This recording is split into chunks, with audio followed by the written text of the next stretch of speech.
Hello guys, നമുക്കിന്ന് പതിര് കറി ഉണ്ടാക്കിയാലോ? നിങ്ങളുടെ നാട്ടിൽ പതിരിന് എന്താ പറയണതെന്ന് കമൻറ്റ് ചെയ്യണേ. അപ്പോൾ നമുക്ക് പതിര് കറി ഉണ്ടാക്കാം.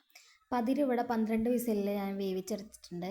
ഉപ്പും മഞ്ഞളും ഇട്ടിട്ട്. പിന്നെ നമുക്ക് അതിലേക്ക് കറിവേപ്പില, പകുതി സവാള, തക്കാളി, ഇഞ്ചി, വെളുത്തുള്ളി അതൊക്കെ ചതച്ചിട്ട് പകുതി സവാളയും തക്കാളിയും സവാളയും കൂടിയിട്ട് ഇഞ്ചി വെളുത്തുള്ളിയും കൂടിയിട്ട് ചതച്ചിട്ടാണ് ഞാൻ ഇട്ടേക്കുന്നത്. അതിലേക്ക് കറിവേപ്പില ഇട്ട് നന്നായിട്ട് മിക്സ് ചെയ്യുക.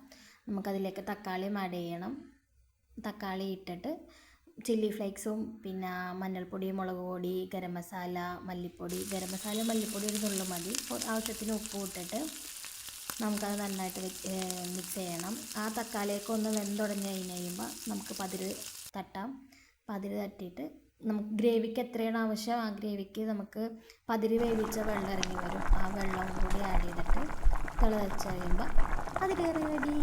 മേളിൽ കുറച്ച് ഗരം മസാല പൊടിയും കുറച്ച് കുരുമുളക് പൊടി ഇട്ട് കഴിഞ്ഞാൽ പതിര് കറി ഇഷ്ടമായി. അപ്പം നിങ്ങൾക്ക് ഇഷ്ടപ്പെട്ടാൽ ലൈക്ക് ചെയ്യുക, ഷെയർ ചെയ്യുക, സബ്സ്ക്രൈബ് ചെയ്യാൻ മറക്കല്ലേ. ഇതിൻ്റെ ഡീറ്റെയിൽ വീഡിയോ വേണമെങ്കിൽ കമൻറ്റ് ചെയ്യണേ. Okay, bye.